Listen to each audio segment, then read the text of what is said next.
partner. He has excellent concept base. He plays many roles during your preparation. Sometimes he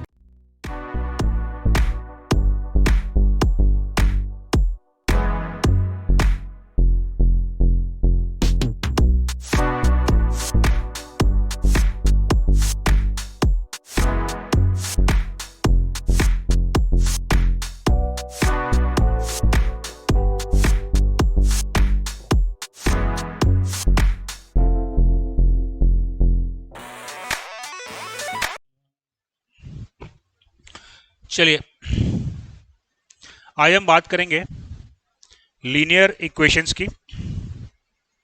system of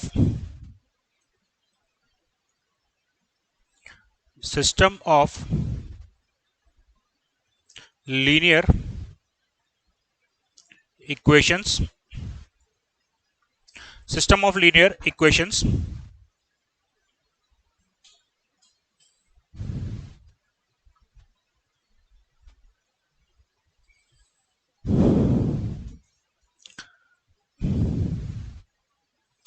system of मैं कुछ equations लिख लेता हूं। से a1 x plus b1 y plus c1 z equals to d1. The second equation is a2x plus b2y plus c2z equals to d2, and a3x plus b3y plus c3z equals to d3। इसको अगर मैं इन equations को अगर मैं matrix के form में represent करूं तो कैसे रिप्रेजेंट करूंगा? इसको हम रिप्रेजेंट करते हैं matrix A multiplied by matrix X। Matrix X जो है वो इंक्लूड करता है, हाँ, मैट्रिक्स X में जो होगा वो वेरिएबल आएगा, इक्वल्स टू मैट्रिक्स D में लेफ्ट हैंड साइड के जो क्वेश्चंस है वो आ जाएंगे। तो मैट्रिक्स A क्या बनेगा?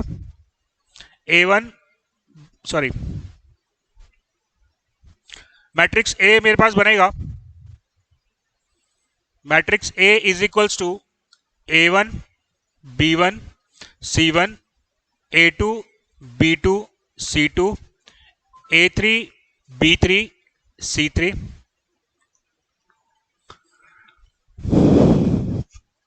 देन मैट्रिक्स X क्या बनेगा?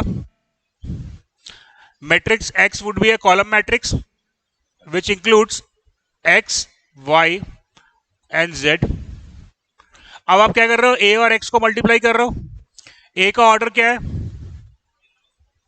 3 क्रॉस 3, और B का ऑर्डर क्या है? X का ऑर्डर क्या है? 3 क्रॉस 1। करेक्ट है। जब हम दोनों को मल्टीप्लाई करेंगे तो हमें क्या मैट्रिक्स मिलेगी? 3 क्रॉस 1 की मिलेगी। तो मैट्रिक्स D जो मेरे को मिलेगा वो 3 क्रॉस 1 की मैट्रिक्स होगी, जहां पे 3 रो आएंगे, sorry D1 D2 and D3। Right. अब हम बात करते हैं कि अगर हमको सेट ऑफ लीनियर इक्वेशन दी गई है, अगर हमें सेट ऑफ लीनियर इक्वेशन दी गई है तो कितने टाइप के सॉल्यूशंस हमको मिल सकते हैं? सॉल्यूशन ऑफ लीनियर इक्वेशन मेरे को मिलेगा consistent solution, consistent solution,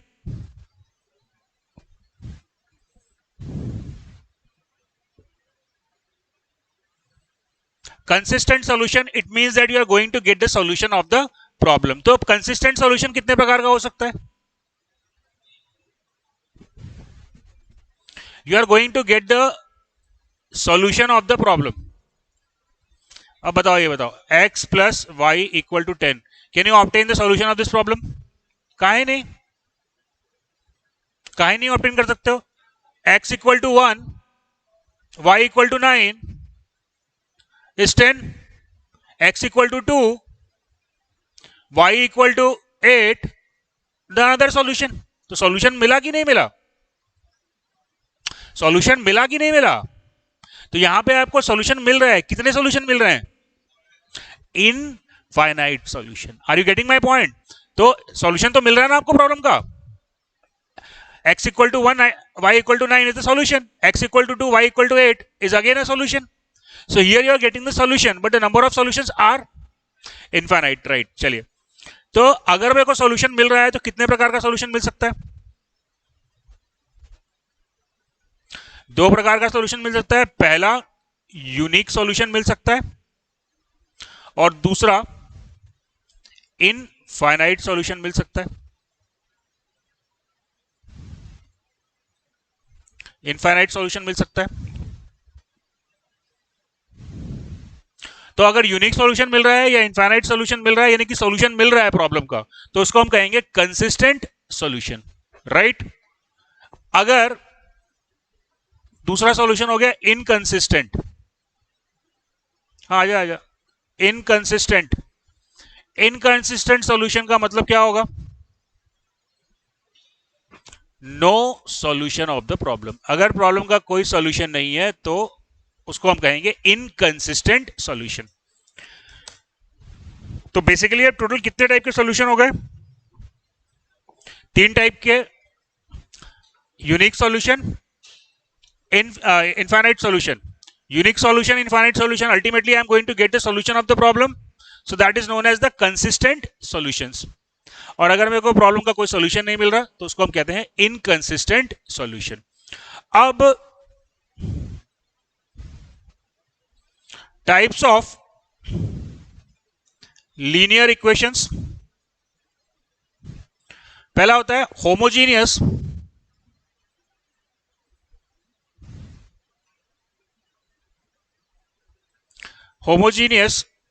linear equation.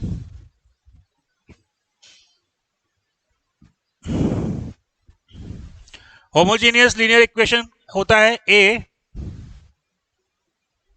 Into x equal to 0। क्या मतलब हुआ? क्या एग्जांपल होगा होमोजीनियस लीनियर इक्वेशन का? दो मैट्रिक्स को मल्टीप्लाई करने से नल मैट्रिक्स आएगी, वो तो ठीक बात है, पर अगर ये होमोजीनियस इक्वेशन है तो वो किस टाइप की इक्वेशंस होंगी?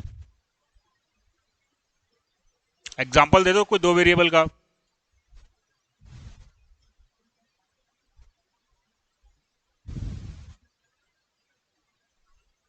अरे यार क्या होगा? RHS जो है वो 0 होना चाहिए ना, जो इक्वेशन मेरे पास में होगी। एग्जांपल क्या हो सकता है? x plus 2y, x plus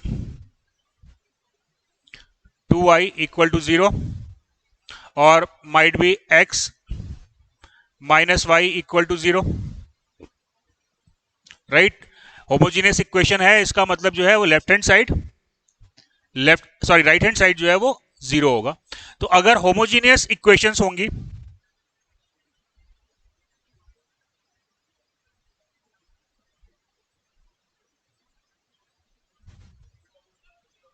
हाँ सॉल्यूशन नहीं पूछ रहा हूं बेटा, एग्जांपल पूछ रहा था। सॉल्यूशन तो अपन निकालेंगे बाद में। अगर होमोजीनियस इक्वेशन होगा तो यहां पे हमको मिलेगा always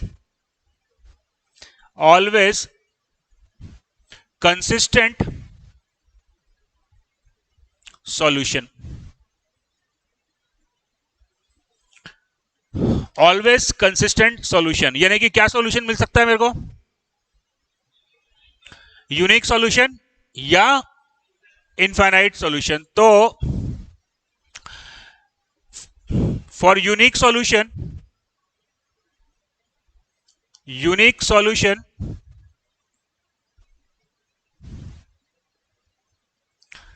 rank of matrix A would be equal to n. What is n? Number of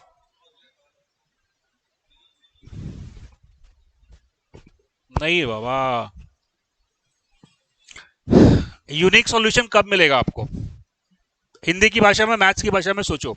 अब ये मैट्रिक्स को साइड में कर दो।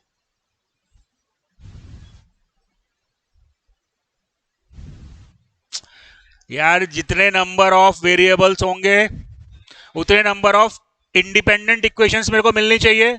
और रैंक क्या बताता है? Number of independent equations. तो नंबर ऑफ इंडिपेंडेंट इक्वेशंस अगर n के बराबर होगा तो क्या होगा? हाँ, n यहां पे क्या हो गया? n हो गया number of variable. Is that clear? तो जब rank of matrix A is equal to the number of variables you will obtain the unique solution, right? Otherwise क्या कंडीशन हो सकती है?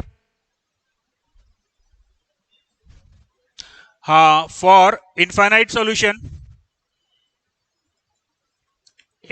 Solution rank of matrix A is less than the number of variables. So in that condition you will obtain the infinite solution.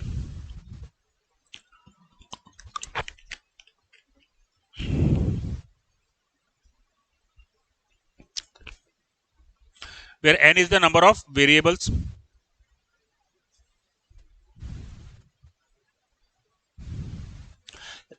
तो homogeneous equations हैं तो आपको हमेशा consistent solution ही मिलेगा, अब चाहे वो इनफाइनाइट सॉल्यूशन हो या यूनिक सॉल्यूशन हो। चलिए, नॉन होमोजीनियस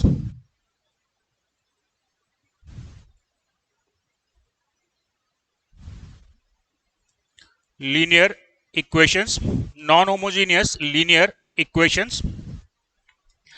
तो नॉन होमोजीनियस लीनियर इक्वेशन क्या होगी? A into x would be equal to B, correct है? So that is non homogeneous linear equation. अब अगर नॉन होमोजीनियस लीनियर इक्वेशन है तो आपको दोनों टाइप के सॉल्यूशन मिल सकते हैं, यानी कि कंसिस्टेंट भी और अनकंसिस्टेंट भी, करेक्ट है? सबसे पहले आपको क्या करना पड़ेगा? आपको कैलकुलेट करना पड़ेगा रैंक ऑफ मैट्रिक्स ए।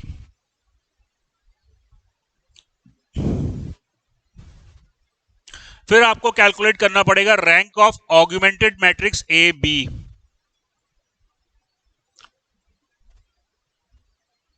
अब ये ऑग्यूमेंटेड मैट्रिक्स क्या होती है? देखो, ये मान लो ए 3/3 की मैट्रिक्स है, ठीक है, और बी जो है वो 3/1 की मैट्रिक्स है।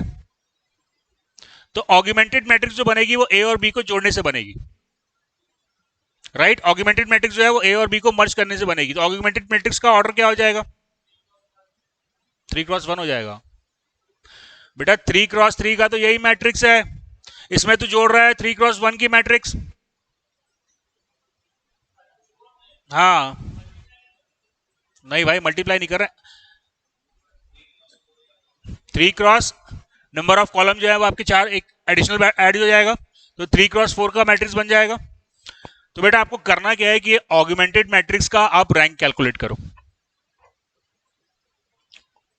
कैसे बनेगा ऑग्यूमेंटेड मैट्रिक्स? कैसे बनेगा ऑग्यूमेंटेड मैट्रिक्स? मैट्रिक्स ए में जो बी का कॉलम था उसको ले जाके ऐड कर दो। तो मैट्रिक्स ए अगर 3/3 की थी तो ऑग्यूमेंटेड मैट्रिक्स जो है वो 3/4 की बन जाएगी। आप इस ऑग्यूमेंटेड मैट्रिक्स का रैंक कैलकुलेट करो। जब आप इसका रैंक कैलकुलेट करोगे तो ऑटोमेटिकली आपको रैंक ऑफ मैट्रिक्स ए भी मिल जाएगा। बात समझ में आ रही है?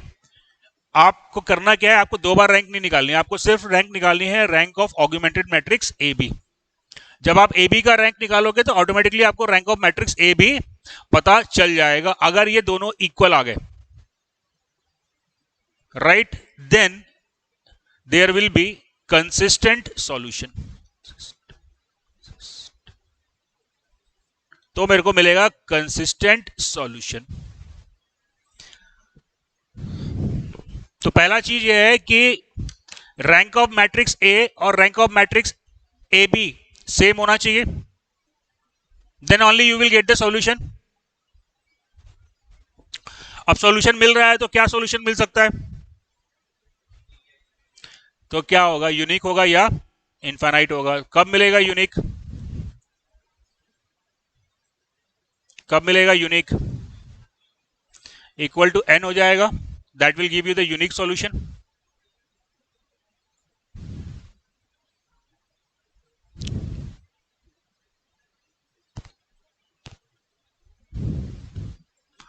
If rank of matrix A is less than n, you will get infinite solution.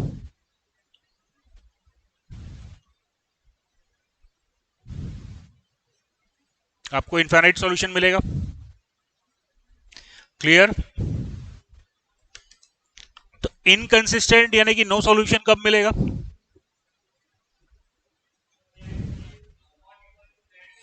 हाँ, जब फॉर इनकंसिस्टेंट सॉल्यूशन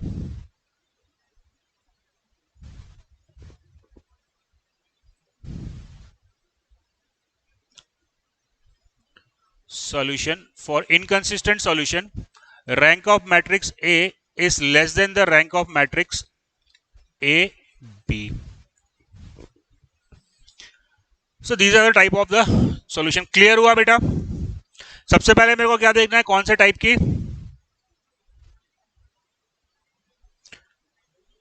हाँ, सबसे पहले मेरे को चेक करना है कि जो मेरे को लीनियर इक्वेशंस दी गई हैं वो होमोजीनियस है या नॉन होमोजीनियस है. अगर होमोजीनियस है तो वहां पे नो सॉल्यूशन वाली कंडीशन नहीं आएगी. सॉल्यूशन मिलेगा या तो यूनिक होगा या इनफाइनाइट होगा. यूनिक कब होगा? जब rank of matrix number of variable के बराबर हो जाएगी. अगर rank of matrix number of variable से कम हो गई तो इनफाइनाइट सॉल्यूशन होगा. राइट. अगर नॉन होमोजीनियस इक्वेशन है, सबसे पहले आपने क्या करना है, आपको rank of augmented matrix calculate करना है. अगर दोनों इक्वल नहीं आए तो नो सॉल्यूशन हो गया, काम खत्म. अगर इक्वल आ गए तो आपको देखना है कि क्या जो रैंक आई है वो नंबर ऑफ वेरिएबल के बराबर है. अगर नंबर ऑफ वेरिएबल के बराबर होगी तो यूनिक सॉल्यूशन होगा, और नंबर ऑफ वेरिएबल से कम होगी तो फिर इनफाइनाइट सॉल्यूशन हो जाएगा. चलिए कुछ प्रॉब्लम्स फटाफट सॉल्व करते हैं. बहुत छोटा सा टॉपिक है लेकिन बहुत इंपॉर्टेंट टॉपिक. क्वेश्चंस बहुत भर भर के आते हैं इस टॉपिक से. Let's solve this problem.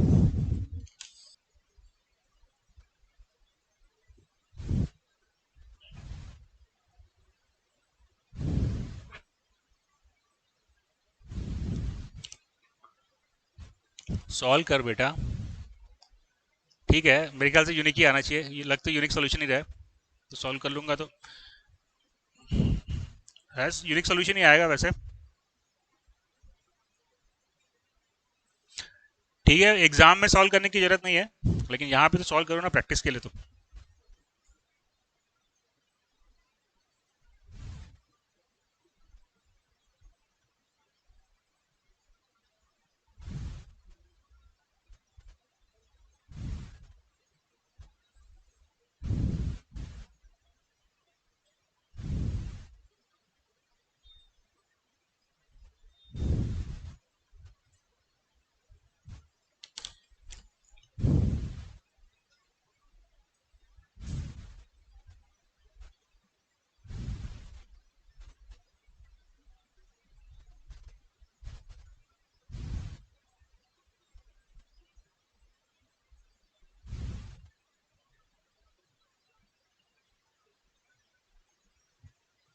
हो गया. क्या आया? रैंक ऑफ 2 आ रहा है. कैसे निकाला बेटा 2? इधर देखो, मैट्रिक्स क्या बनेगी?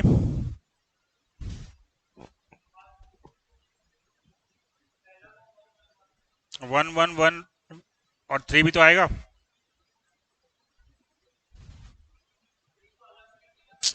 अरे बेटा ऑगमेंटेड मैट्रिक्स बनाएगा ना पहले. मैं क्या बोला, सुनता नहीं है तू यार. ऑगमेंटेड मैट्रिक्स का रैंक निकालेगा तो रैंक मैट्रिक्स ए का अपने आप निकल जाएगा. 2 बार क्वेश्चन सॉल्व नहीं करना है. इधर देख, फाइंड आउट कर ऑगमेंटेड मैट्रिक्स ए बी. क्या बनेगी augmented matrix A B? 1. Matrix A का क्या हुआ? 1 1 1. और मैट्रिक्स बी का आया 3. फिर क्या आया? 1 -1 0 0 1 -1 1 और 1, राइट। अब क्या करना है मेरे को, अब मेरे को ये 1 के नीचे दोनों 0 करना है, तो क्या करूंगा मैं, रो 1 और रो 2 को माइनस कर दूंगा, तो क्या आएगा 1 1 1 3, यहां पे हो गया 0 -2 -1 -3 0 -2 0 0 आएगा ना, 0 -2। Is that clear? तो अब अगला स्टेप क्या करना है मेरे को, कॉलम इंटरचेंज कर दोगे, काहे के लिए कॉलम इंटरचेंज कर दोगे भाई?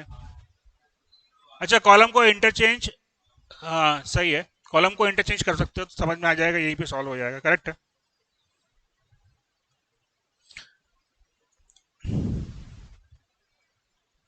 कॉलम को इंटरचेंज कर दो, वेरी गुड।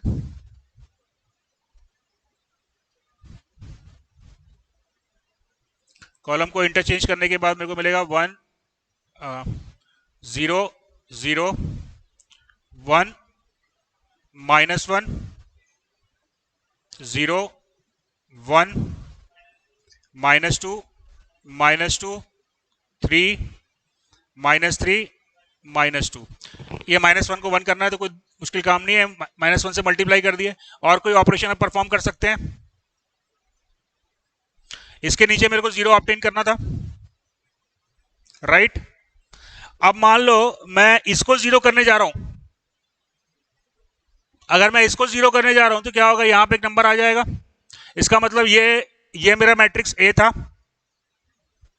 ये मेरा मैट्रिक्स ए था, तो मैट्रिक्स ए का रैंक मेरे को क्या मिल गया, 3 मिल गया, करेक्ट है। और सेम मैट्रिक्स बी के लिए भी मेरे को 3 लाइन मिल रही है जो नॉन जीरो है, तो ऑगमेंटेड मैट्रिक्स ए बी का रैंक भी मेरे को मिल गया 3। तो इसका मतलब ये हुआ कि अब सॉल्यूशन मिलेगा consistent. Is that clear? Number of variables कितने हैं, 3, और रैंक भी आ रही है 3, तो इसका मतलब मेरे को मिलेगा unique solution. Is it clear? चलिए,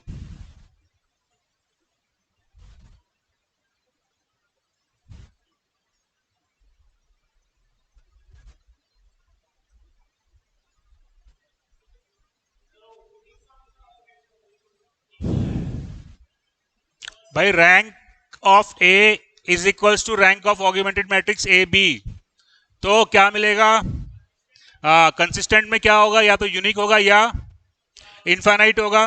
तो जब rank of A equal to number of variable होगा तो क्या होगा, तो यूनिक सॉल्यूशन हो जाएगा। तो यहां पे रैंक कितनी आई, 3, और नंबर ऑफ वेरिएबल कितने थे, x1 xyz जो भी था, या x1 x2 जो भी था, है ना।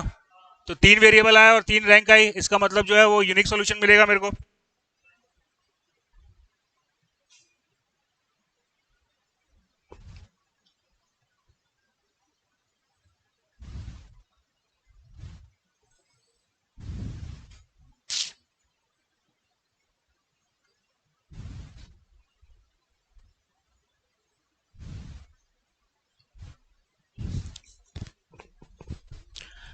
सॉल्व करो इसको।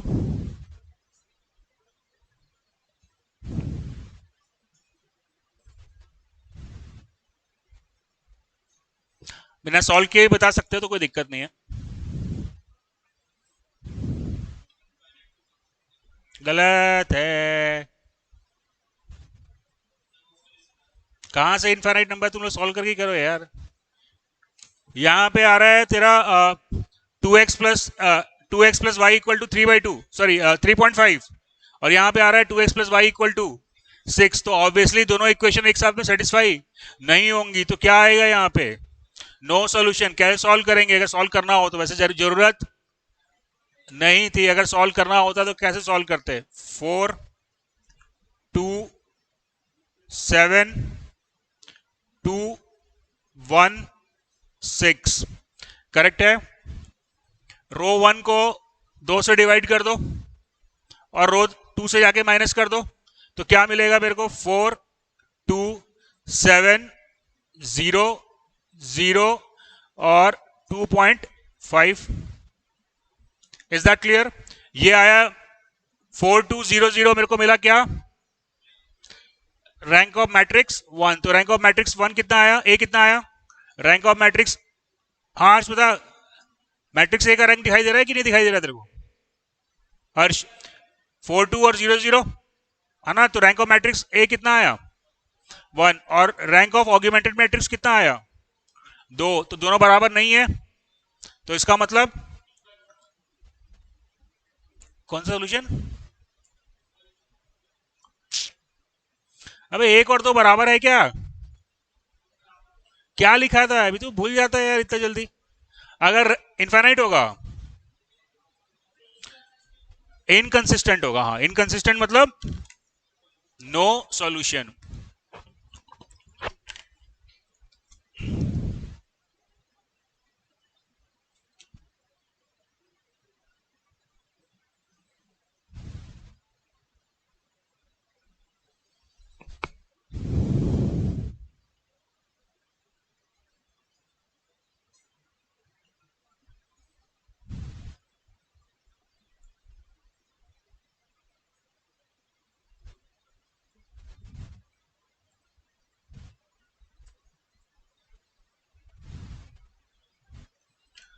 चलो सॉल्व करने की जरूरत नहीं है, ऐसे ही आंसर बताओ मेरे को।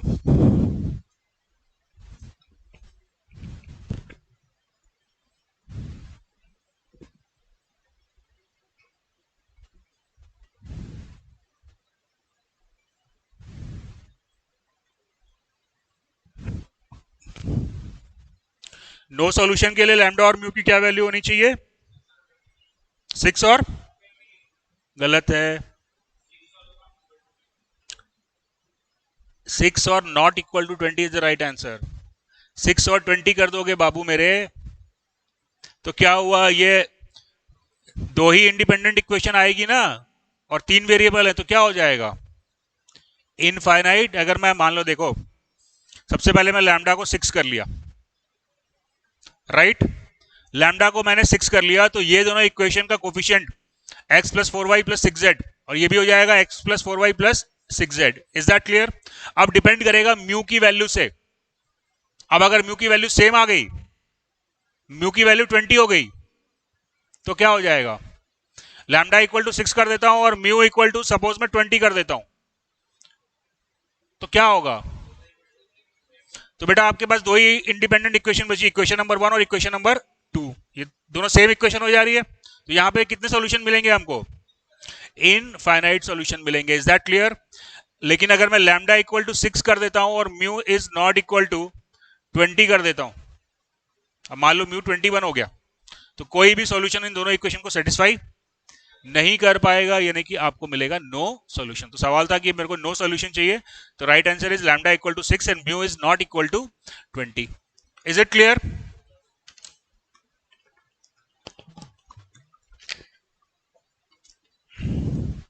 क्या हुआ? सी, सी क्या बोल रहे हो? Lambda is not equal to 6। हाँ तो क्या हो जाएगा उस समय? क्या हो जाएगा लैम्डा अगर 6 के इक्वल नहीं है तो? हाँ कैसे हो सकता है जरा बताओ मेरे को।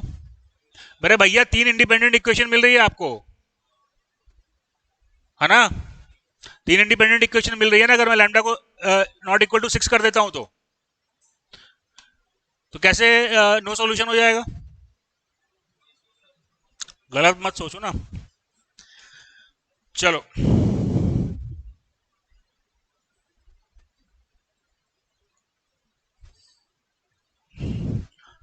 Eigen value and eigen vectors.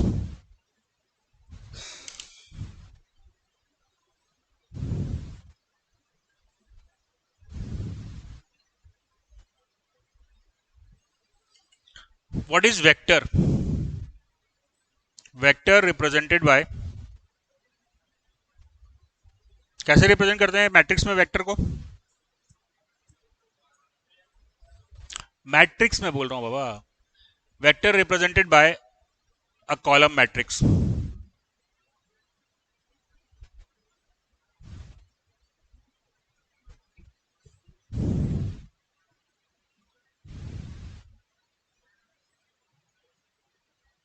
ठीक है, वेक्टर को मैं एक कॉलम मैट्रिक्स कॉलम मैट्रिक्स से रिप्रेजेंट करता हूं। तो मान लो कि मैं एक मैट्रिक्स है ए,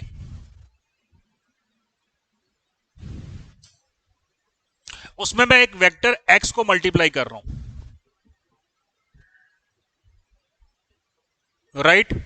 तो मल्टीप्लिकेशन के लिए अपन मान लेते हैं कि मैट्रिक्स ए जो है वो 3x3 की मैट्रिक्स है। तो मैट्रिक्स एक्स क्या होगी, कॉलम मैट्रिक्स है, यानी कि नंबर ऑफ कॉलम एक ही होगा, तो क्या होगा, एक्स होगा 3 × 1।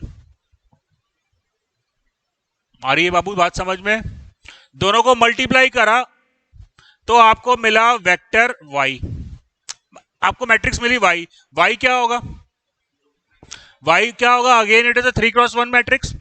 तो अगर किसी मैट्रिक्स को हम किसी वेक्टर से मल्टीप्लाई करते हैं तो उससे भी हमको दूसरा वेक्टर मिलता है। If you multiply a matrix bye a vector you obtain itself a vector. Is that clear? चलिए अब हम समझते हैं आइगन वैल्यू और आइगन वेक्टर क्या होता है। Eigen value and eigen vector, if by multiplication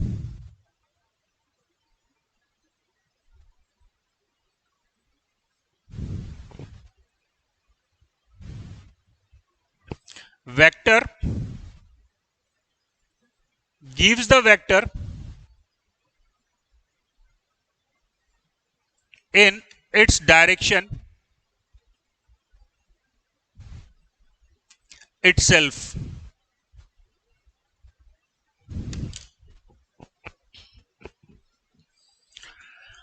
बच्चा आइगन तो that vector is known as eigen vector, that vector is known as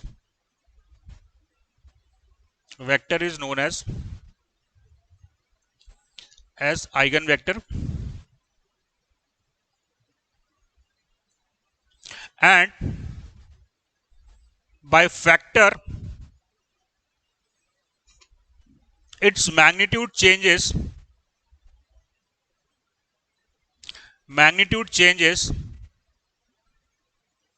is eigen value,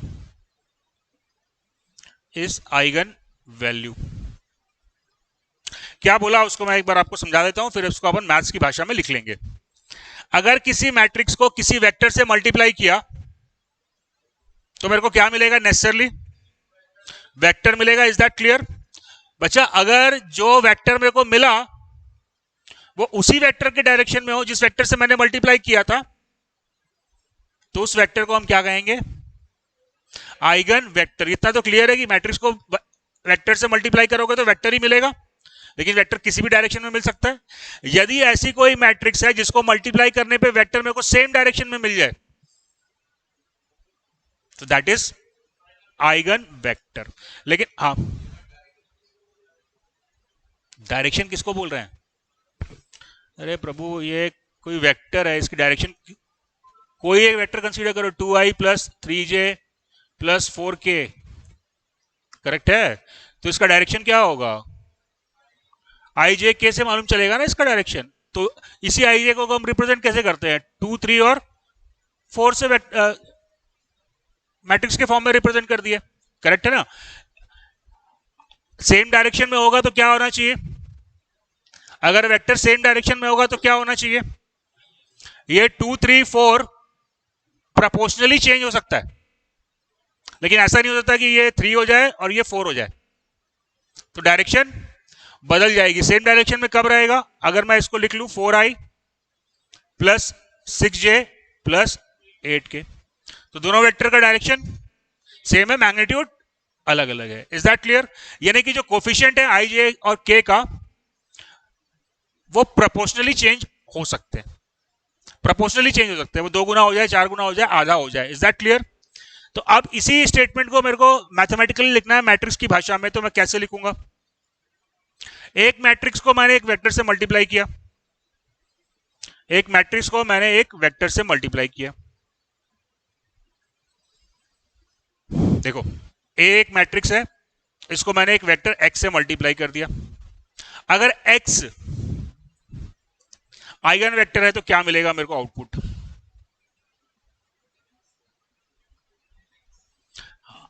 that is very good, lambda into X मिल जाएगा। Correct है। अगर x को multiply करने से मेरे को वेक्टर सेम डायरेक्शन में मिल रहा है तो इस वेक्टर को हम क्या कहेंगे? Eigen vector. और ये जो वैल्यू लैम्डा है इसको हम कहते हैं eigen value. This is known as eigen value.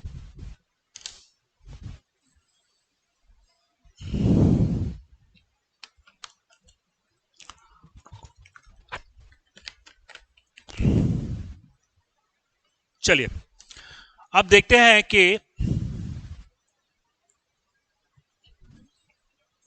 कि आइगन वेक्टर हम कैलकुलेट कैसे करते हैं। कैसे कैलकुलेट करेंगे आइगन वेक्टर? देखो अब बता सकते हो, a into X is equals to lambda into X, right? तो क्या मिला मेरे को? a into X minus lambda into X. Correct है। इसको मैं लिख सकता हूं a माइनस लैम्डा, और यहां पे आ जाएगा आइडेंटिटी मैट्रिक्स, क्योंकि मैट्रिक्स को मैट्रिक्स ही मैनेज कर सकते हैं सेम ऑर्डर की। तो ये लैम्डा इंटू आई हो गया, right? Lambda into I into x equal to 0। Is that clear? तो कैसे निकालोगे बताओ बेटा आइगन वेक्टर? एक मैट्रिक्स ले लो, चलो एक मैट्रिक्स ले लो, 2 3 4 5। ये मैट्रिक्स ए हो गई, ठीक है? इसमें से मेरे को माइनस क्या करना है? माइनस लैम्डा आई। आई मैट्रिक्स क्या होगी? 1 0 0 1, राइट? इक्वल्स टू क्या होना चाहिए? 0, राइट? तो मैट्रिक्स मेरे को क्या मिली? 2 minus lambda, 3 4 5 minus lambda, right? Equal to 0। 0 क्या होगा? नल मैट्रिक्स नहीं आएगा। 0 जो है वो उसका डिटर्मिनेंट, नल मैट्रिक्स भी है तो उसका डिटर्मिनेंट जो है वो 0 आना चाहिए। तो मैं क्या करूंगा? अब मैं इसका डिटर्मिनेंट निकालूंगा। Let's find out lambda. निकालो।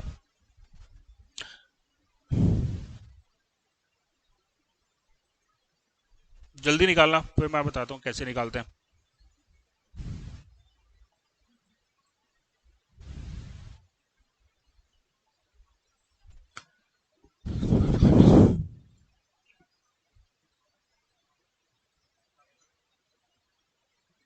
फाइव और इक्वेशन क्या है वो बताओ? लैम्डा स्क्वायर, मेरे को इक्वेशन से मतलब है। इक्वेशन क्या है देख लेते हैं, अभी तुम्हारा आंसर सही आया कि गलत आया।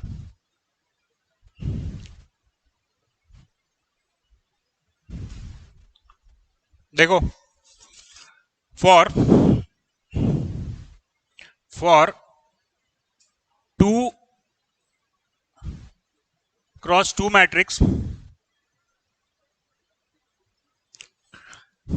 इसको सॉल्व करने से जो मेरे को इक्वेशन मिलती है, जो लैम्डा के टर्म में इक्वेशन मिलेगी, इस इक्वेशन को हम कहते हैं characteristic equation, right? Characteristic equation निकालोगे, उसको सॉल्व करोगे तो फिर आपको लैम्डा की वैल्यू मिलेगी। तो आपने करना क्या है? For 2 cross 2 matrix characteristic equation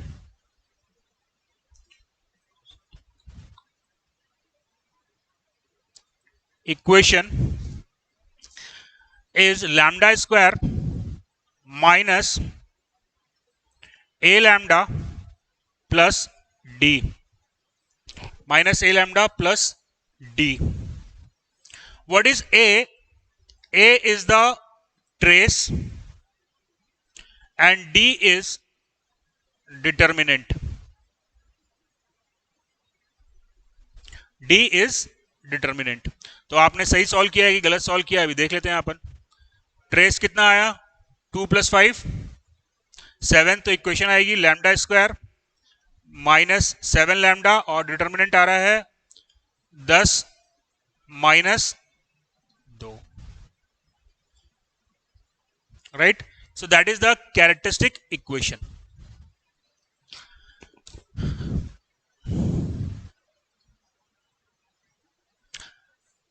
ठीक है बच्चों.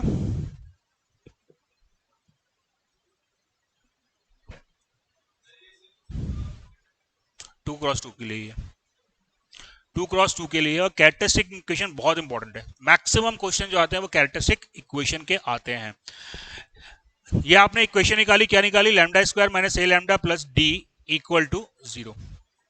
बच्चों अगर यहां पे आप लैम्डा की जगह पे, यदि आप यहां पे लैम्डा की जगह पे मैट्रिक्स को भी रख दोगे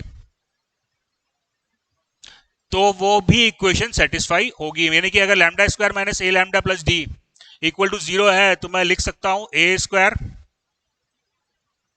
minus A plus D equal to 0. D के साथ में आई आ जाएगा.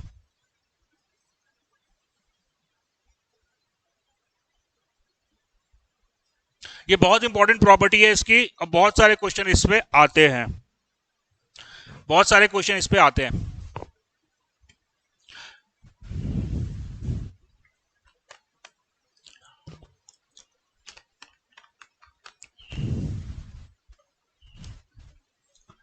राइट.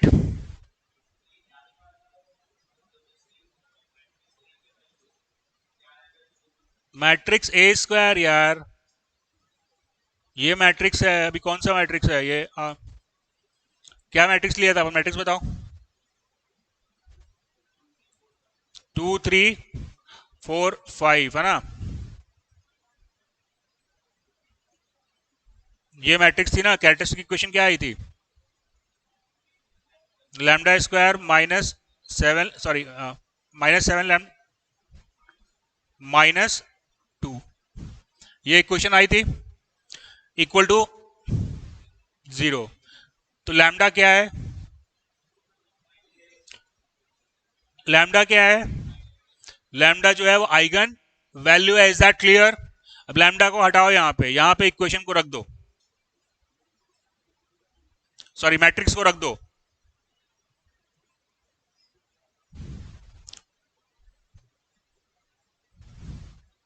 घर जाके सॉल्व करके देखना है इसको. -2 1 0 0 1 इक्वल टू 0. इसको जाके सॉल्व करके देखना. That will give you a null matrix. यानी कि लैम्डा की जगह वो मैट्रिक्स भी उस इक्वेशन को सेटिस्फाई करेगी. Is that clear? चलिए अब बात करते हैं 3 × 3 मैट्रिक्स की. क्या बोले? यहां पे ना, हाँ, ए जो है वो ट्रेस है और डी जो है वो डिटर्मिनेंट है. राइट. चलिए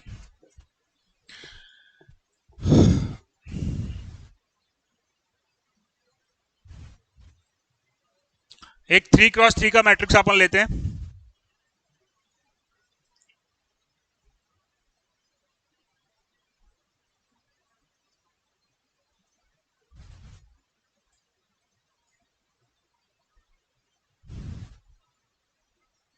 इसका आप लोग वो निकालिए, क्या बोलते हैं, characteristic equation. Let's find out it's characteristic equation. थोड़ा टाइम लगेगा लेकिन एक बार निकाल के देखो.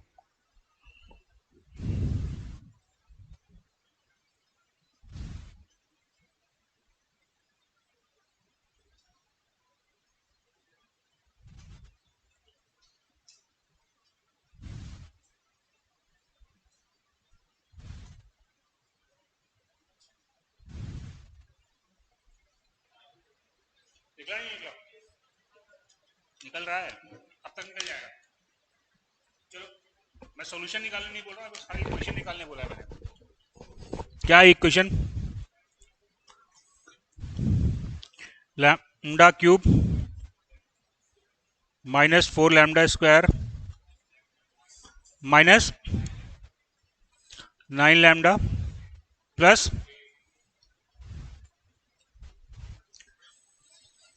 देखो 3 क्रॉस 3 का कैरेक्टरिस्टिक इक्वेशन होता है lambda cube minus A lambda square plus B lambda minus D equal to 0, right? What is A? A is trace. B, sum of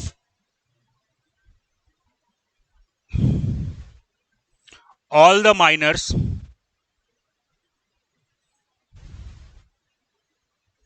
on diagonal,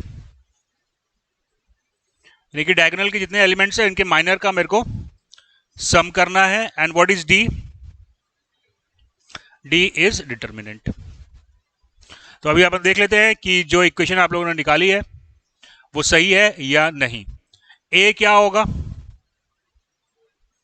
A is equals to 1 plus 1 plus 2 equal to 4, तो ये सही आया है, right? अब मेरे को B निकालना है।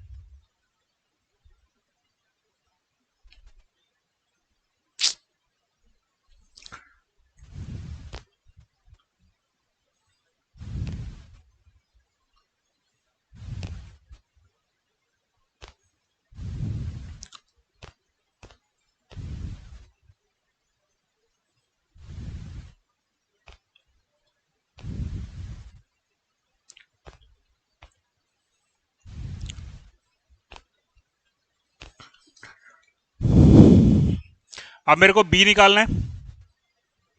बी निकालने के लिए मेरे को क्या करना है?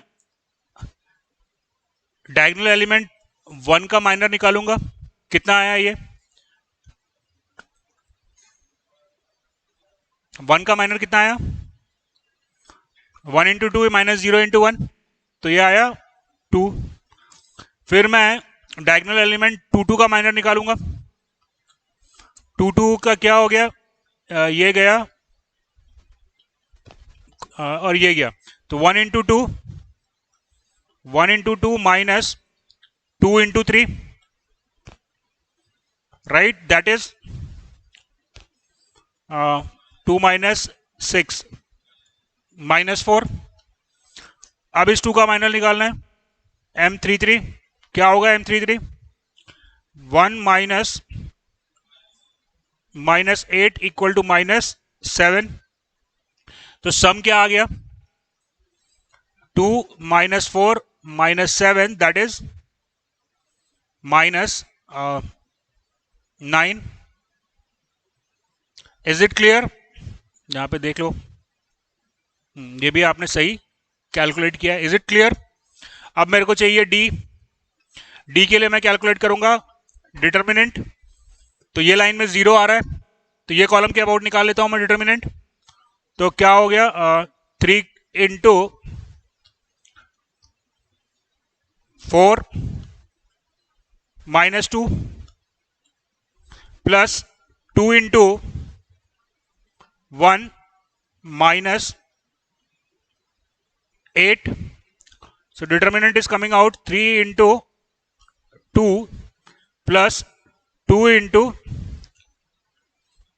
माइनस 7, तो ये हो गया आपका 4 और माइनस 8। करेक्ट है? आपने क्या निकाला है? आपने प्लस 8 निकाला है। दिस इज नॉट प्लस 8 है ना?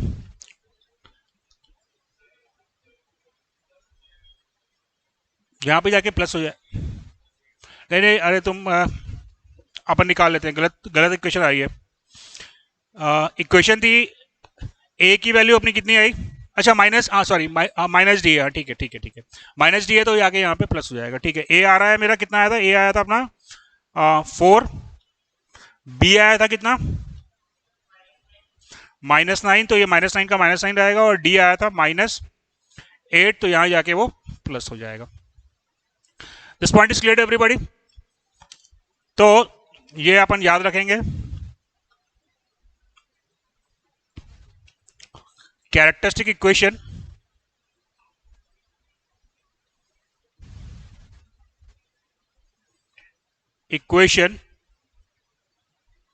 ऑफ फर्स्ट 2x2 मैट्रिक्स, क्या आएगी 2x2 मैट्रिक्स की equation, lambda square minus A lambda plus D equal to 0, right. 3x3 matrix, बोलो, lambda cube minus A lambda square plus B lambda minus D equal to 0। A trace, B sum of all the minors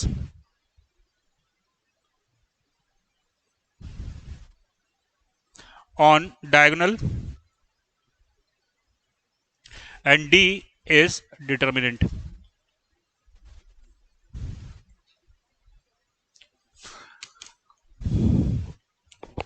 दोस्तों कल हम discuss करेंगे properties of eigen value and eigen vector. मैंने आपको characteristic equation की बात करी, मैंने आइगन वैल्यू निकालने की बात नहीं करी। क्यों करी कैरेक्टरिस्टिक इक्वेशन निकालने की बात? क्योंकि कैरेक्टरिस्टिक इक्वेशन को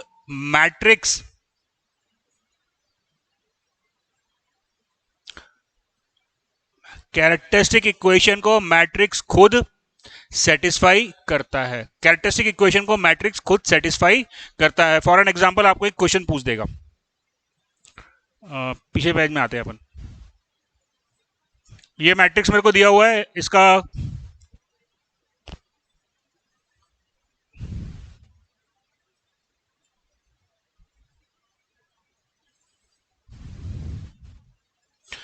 किस टाइप से क्वेश्चन पूछता है मैं आपको बता देता हूं। इसका कैरेक्टरिस्टिक इक्वेशन क्या आया था? लैम्डा क्यूब माइनस कितना आया था? लैम्डा क्यूब माइनस 4, अच्छा ये तो ठीक है, तो ट्रेसी हो जाएगा, 4 lambda square minus 9 lambda plus 8, यही आया था। अब क्वेश्चन क्या पूछ देता है? Find out the value of lambda, sorry find out the value of A cube. एक सिंपल सा एग्जांपल दे रहा हूं, 4a square minus 9a। Tell me what is the value, क्या हो जाएगा इसका? ए क्यूब, मैं ए क्यूब निकालने जाऊंगा क्या? ए क्यूब निकालने जाऊंगा क्या? नहीं जरूरत है, क्योंकि मेरे पास कैरेक्टरिस्टिक इक्वेशन आ गई है और मैट्रिक्स खुद इसको सेटिस्फाई करेगी, और ये कैरेक्टरिस्टिक इक्वेशन है, तो यहां से क्या हो जाएगा, मेरे को इसकी वैल्यू मिल जाएगी -8i। Is that clear? इस टाइप के बहुत सारे क्वेश्चन जो है वो गेट के एग्जाम में आते हैं। तो 2x2 और 3x3 मैट्रिक्स का कैरेक्टरिस्टिक इक्वेशन आपको याद कर लेना है। क्या इक्वेशन है? Lambda cube minus A lambda square plus B lambda minus D. A trace है, बी सम ऑफ माइनस का है डायगोनल पे, और डी जो है वो डिटर्मिनेंट है। करेक्ट है। आइगन वैल्यू निकालने की मैंने बात नहीं करी और कल भी नहीं करूंगा। आइगन वैल्यू निकालने के बहुत सारे क्वेश्चन आते हैं, दम भर के क्वेश्चन आते हैं, लेकिन वो आइगन वैल्यू मैं पॉलिनोमियल को सॉल्व करके नहीं निकाल सकता। That takes a lot of time. पहले तो पॉलिनोमियल बनाओ, फिर उसको सॉल्व करो। जो भी गेट के क्वेश्चंस आते हैं वो सिर्फ और सिर्फ प्रॉपर्टी का इस्तेमाल करके आइगन वैल्यू और आइगन वेक्टर कैलकुलेट किए जाते हैं। कैरेक्टरिस्टिक इक्वेशन आपको आनी चाहिए। आइगन वैल्यू और आइगन वेक्टर जो है वो आप इस इक्वेशन को सॉल्व करके नहीं निकाल सकते। नहीं निकाल सकते मतलब निकाल तो सकते हो, but that will take a lot of time, right. तो उसके लिए हमें आइगन वैल्यूज और आइगन वेक्टर की प्रॉपर्टी का इस्तेमाल करना पड़ेगा, जो अपन कल की क्लास में देखेंगे। थोक के भाव क्वेश्चंस आते हैं आइगन वैल्यू और आइगन वेक्टर पे, राइट। चलिए अभी जो डिस्कस किया है वो क्लियर है? कोई दिक्कत, कोई समस्या, कोई परेशानी? क्या होता है आइगन वेक्टर? जिसको मैट्रिक्स से मल्टीप्लाई करने पे सेम डायरेक्शन में मेरे को वेक्टर मिल जाता है, करेक्ट है।